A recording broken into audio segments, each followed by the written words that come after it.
So Robbie, we are here at Wally's service station in Mount Airy, North Carolina, which is basically Mayberry.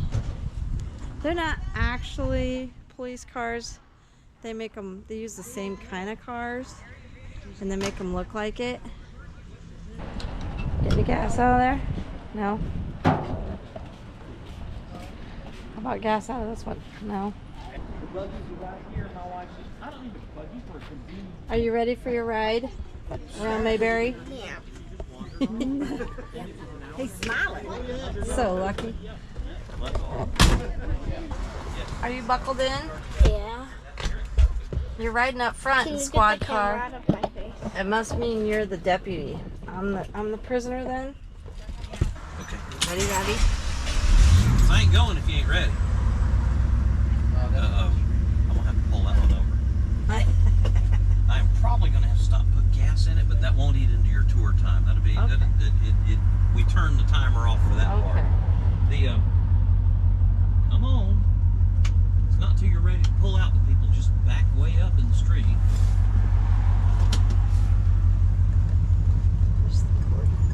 Here we go.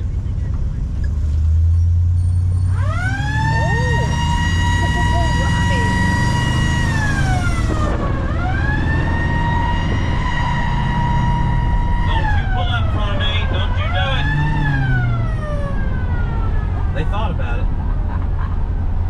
Best job in the world. I never got over about 40 miles an hour there, but it felt like it. Andy moves into this house with his mom and dad in 1935. He was 8 years old. And so the house now is twice the size it was when they moved in. When they first moved in, it was only from this door right here over to the flagpole, just the left-hand side of the house. The right-hand side came along later, but the left hand was what they moved into. It was all they could afford. So they had 3 rooms, really 2 and a half. They had a bedroom and a kitchen and half a bathroom, and that was pretty much the only thing. So Andy lives in this house till he gets through college. Lives here about 16 years, and then he moves out because he wants to start his own career. And so his parents remain here. He's an only child. Now the house is pretty much empty, and they just live here as empty nesters as soon as he moves out. So they see him get famous. They live in this house for 31 years. The last half of that is his career taking off. So he's in the movies. They watch him here in Mount Airy. He's on TV. They watch it right here at night. He has a hit comedy single. What It Was football. They hear that on the radio here. And every Monday night, they watch the show just like everybody else in America from right here at this little house. When he finally gets them to move, that's 1966, he wants, his dad has finally retired, and he wants them to move to Los Angeles and live with him, so that's what he does. Flies them out there. They don't actually even move. They give away most of their stuff, and they just get on the plane. So when they move out there, he builds them a new house, buys them a new car, new clothes, new furniture. They say he's worth about $1 million a year in 1966, which is some pretty serious money from back then. Yeah. You know, they weren't paying NFL quarterbacks that kind of money then. So he could buy them whatever they wanted when they got out there, and that's what he did. Took care of his old man and his mama. The house today. They willingly went and Yes. were happy? Yes, Oh, all right. they loved it. They lived out there the rest of their lives. I thought you were going to tell me they hated it and wanted to come back. No. Matter of fact, the only thing his mom, Geneva, ever said, she sent a letter back home and said, out of all the things in Mount Airy she missed, she just missed her dear little bed. And they thought, oh, she loved the house. No, what she meant was, find me my bed and mail it out here. Because they had given them to the Salvation Army. They gave the furniture they didn't need to the Salvation Army. And he could have had carpenters. He could have had elves come in there and build the bed for her. She didn't want that. She wanted her bed from back at her house. So that's the kind of people that raised Andy. They were poor, but they were proud. And what did they need new stuff for? There's no reason to buy new stuff. Well, we'll just use this old stuff. That's fine. Today, the Hampton Inn in Mount Airy owns it, and they rent it out to people to spend the night in. They were about 6 to 8 months ahead on it right now. Oh, wow. And if you're here for Mayberry days, that happens in late September. This place is booked on that date through 2041 is the last time I checked. Oh my gosh. Yes, and it's just a weird little cracker box house. It sleeps 8 people now, and some of them. So the thing is, now people rent this house and they put a cot up in the kitchen so they can sleep there like Andy did. Is what they do. Wow. The house, you would never know that the Hampton Inn owns it. Their logo is nowhere on this property. It's not on the floor mat. It's not on the napkins in the house. It's nowhere. Not on the towels. They don't want it to look too slick. Spending the night with Carl in Geneva, not at the Hampton Inn. Mm-hmm. And the furniture in there's from the mid-60s, although none of it is their furniture. They either gave it away. They did take some furniture out to California. Carl was a very dedicated maker of chairs, as he called them, cheers. And so they took some of Carl's cheers with them out to California. How long did they live out there with them, did you say? He died, he died like about 10 years later, and his mom died like in 1983 or something. Quite a long time. They lived quite a while out there. And they're buried out there. Oh. He is not. He's buried in North Carolina in Manteo on the Outer Banks, where he had a big estate. He bought this huge estate with the money from his first movie. And that was back when you could buy Outer Banks land for $10 an acre, because who in their right mind wanted to live in that swamp? Movie stars looking to get away from it all, that too. And there was a thing in Manteo, year before last, a guy that was a reporter for the newspaper there wrote a book about Andy Griffith, and the big surprise with this book is Andy Griffith didn't call Mount Airy home, he called Manteo home. I should hope so. He lived there for the majority of his life. He was only here for 15, 16, 18, 23 years. I would hope he lived 75 years somewhere else. I mean, that makes sense. But I don't hear him mentioning anything from Manteo on that show the way he does for the Mayberry show. Was he buried in an undisclosed, possibly at sea? No. Ashes? Buried right beside of the house in Manteo. Oh, okay. Did not want a fancy funeral, did not want to be embalmed, was buried in his pajamas right beside of the house. Wow. And you can't get to the house. That's probably what you're thinking of. Yeah. You can't find the house. It's not easy. You have to rent a boat and go out in the sound and turn around and look back at the house. That's the only way you'd actually get to see it. Who owns it? His children? Or his wife is living there. Oh, the third Mrs. Griffith is still living on the property. Oh, okay. She was a lot younger than him. Cindy was like half his age. Okay. So she was only about 42 or 3 when he died. She's got a while. I hope. I guess. I haven't ever talked to Cindy. I've met his daughter many a time. She's here for Mayberry Days just about every year. His daughter's name is Dixie. She's here every year. They adopted when he was he and his first wife adopted 2 kids. And little boy, his name was Andy Jr., and he died when he was about 37. And the little girl was Dixie Nan, and she's still alive. She did not go into show business. She became a hospice nurse from Boulder, Colorado. And she is the sweetest person you'd ever want to meet. Likes to dress up like one of the fun girls from Mount Pilot. She wasn't, but she likes to dress up like one so people will think she's a character and maybe not bother her. You would not know she's who she was unless she chose to tell you. The car is a 64 Galaxy Ford. Well, let's see. We're hoping to get one from every year that they did it on the show. Because the show was sponsored by Ford Motor Company. Oh. They update the car every year. They want you to see the new Galaxy for 1960 whatever. So we don't think we have the cars from the show. We have looked for them. Nobody seems to know where they are. So we just got cars that are similar. Maybe we lucked up, but I doubt it. The show was filmed in California. It was not filmed in Mount Airy. It was filmed in Culver City, California. And the cars were brought over every year by the Ford dealer. 2 or 3 cars a year. They made them look like police cars. They used them to film a whole year's worth of episodes. And when they were finished, they gave them back. Because Ford didn't want you keeping the cars. They were going to use them again somewhere else, or they were going to sell them to people as used cars and never tell them that they were on a TV show. Oh. So they did this. Nobody collected movie cars back then, so the cars really weren't worth any money, or so they thought. Now, if we were looking for them, they'd be worth somewhere between $2 and $10 million a piece. We'd really like to know where they are. Ooh. You can't find them. Ford never published a list of the VIN numbers of the cars they sent to the TV show, which means I don't have any way I can start looking for those cars. You got to enter those numbers in before the computer can tell you where the cars are. So make up whatever story you like. You might be right. Maybe he did drive this one on his show. Who knows? I got to blow the siren coming in or she won't turn on the gas pumps. Of course we get our gas at the Mayberry Mart. Where else will we get it at? Mayberry Mart. I'll be right back.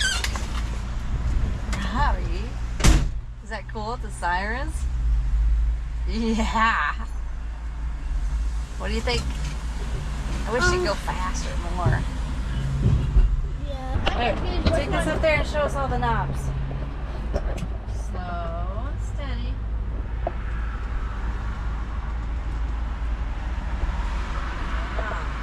I'm confused. Which one do you use to roll the window That up? changes the mirror. No, that's This does? No. Yeah, that does the mirror. That one down there does the window. Yeah.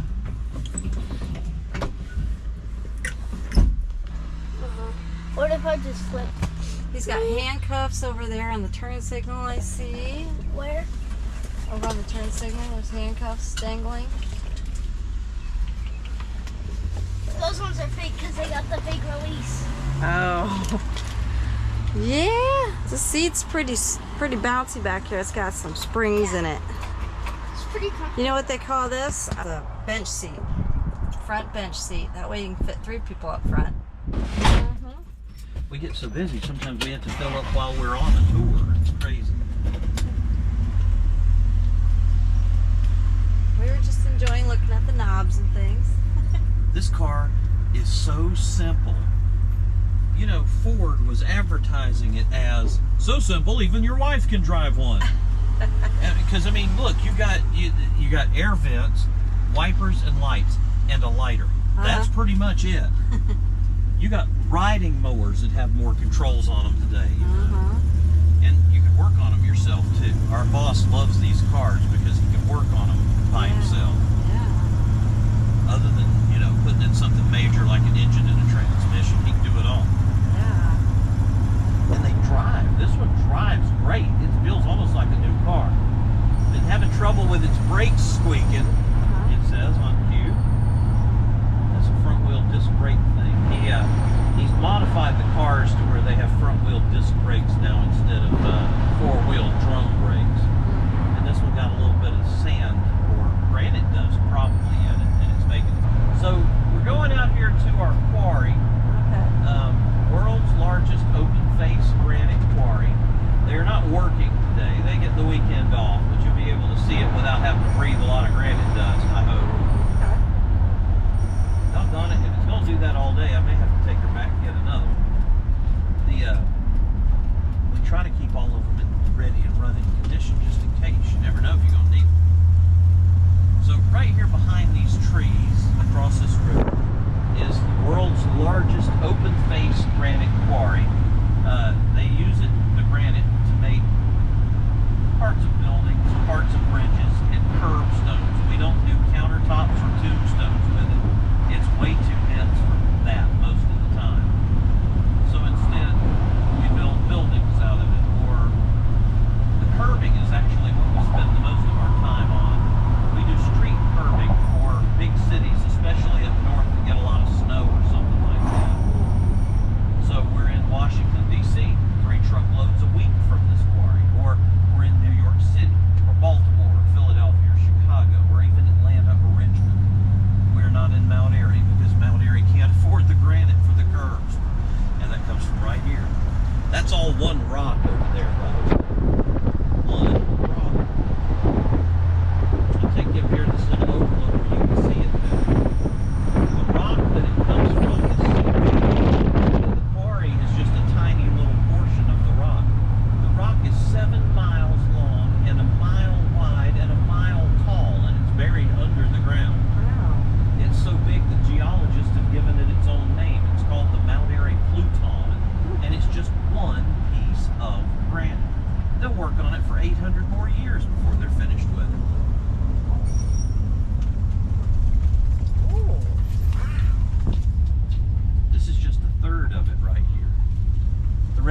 way off down that way. Oh, wow. So, one piece of rock. They cut it off the cliffs out there with water. They don't actually let it get, they don't explode it. They don't pull it off or chip it off. It's cut with water jets. That's why the cliffs look so smooth. It's water that's doing all of that. It's also an optical illusion. The part over there is far enough away from us that you can't tell how far away it is. Your brain kind of rewrites that information, and it almost always gets it wrong, I find. The cliffs over here in the upper left where it gets yellow over there, see the yellow on the cliffs? Uh-huh. Those cliffs are 70 to 80 feet tall from here, and it does not look like that. Wow. Yeah, no, does that look like an 8-story building? Because that's about what it is. Wow. It doesn't. It looks like it might be 20 feet tall. Maybe it's 30 feet. No, it's a lot taller than that. It's huge.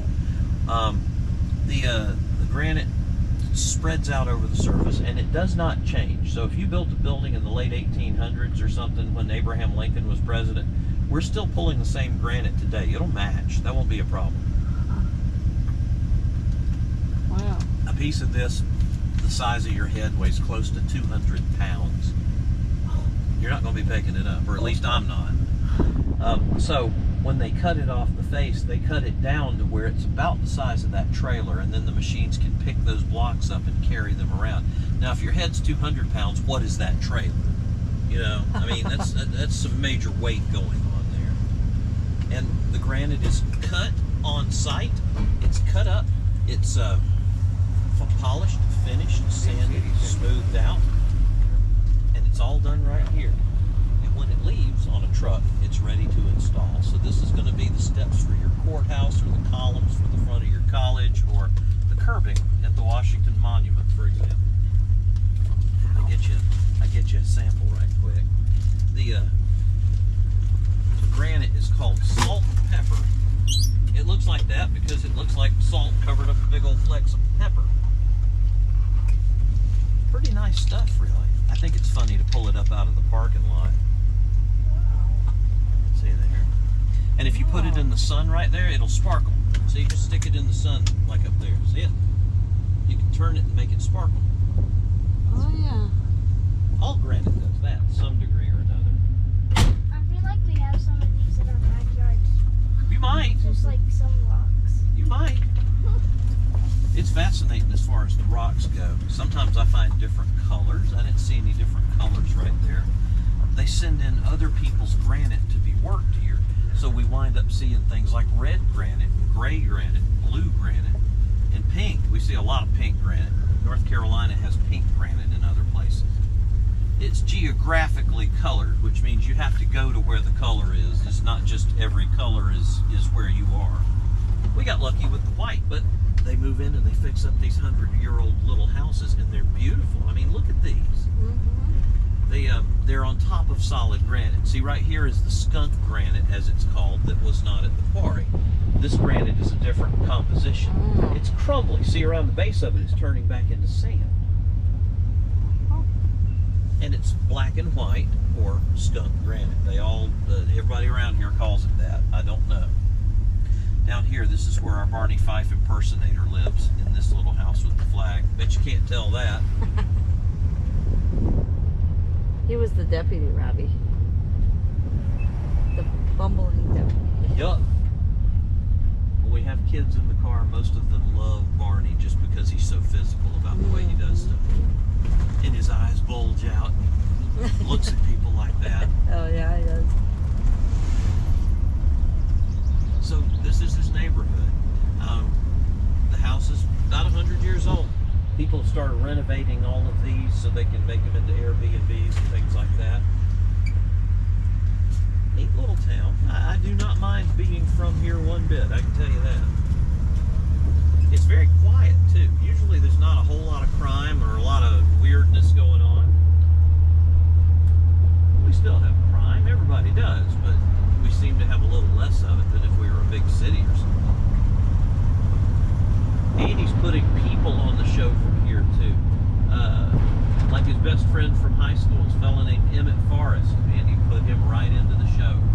A character actor plays him on the show, but he's named after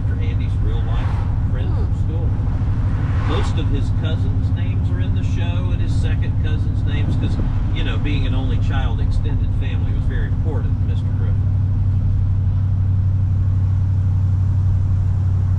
More places. He talks about Mount Pilot. Well, there is no Mount Pilot. The actual name of the town and the mountain is Pilot Mountain. Did he reverse the names? No. He used a combination of the names Mount Airy and Pilot Mountain. Oh. Or Wally. This is the real thing right here. The building is old now. It's almost 100 years old on its own, and it's trying to fall in. We don't know what we're going to do. Because if it falls in, you got to build another one, then it isn't Wally's anymore. Yeah. It's a really weird problem to have. All right, now the trick is you got to put one hand on the wheel and lean the other one out the window like I was doing. Look at that, 16 already. 16.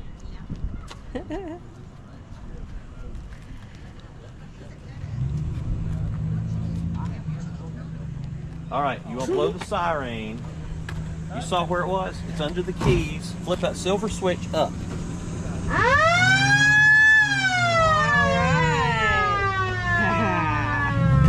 Okay. That was fun, huh? Hop out. We did a squad car tour on one of those cars. Did you have fun? Yeah. They turn on the siren. No light. Turn on the siren. Sped kind of fast. Did you enjoy that? This is this looks like something they used in this Andy Griffith Show, the Courthouse. So it was a very popular show. So, do you want to go in jail? We'll see, we have a nightstand and a lamp for you, and even a TV if you need one. And the keys, what? Oh, there's a wasp in here. The keys were always left right here. Wait. See? Even the people in jail could get it if they really needed to. Just let yourself out.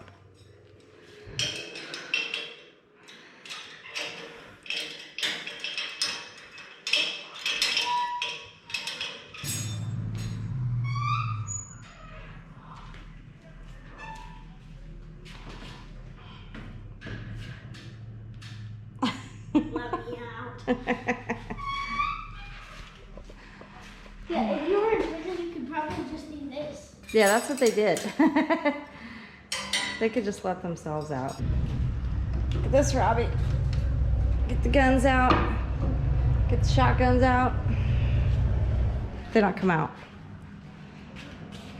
Yeah, I know, we're screwed.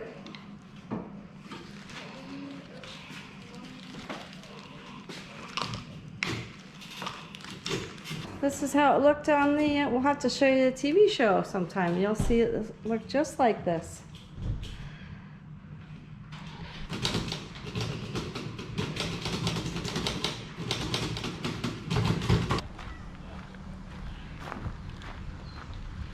Now that is a shack.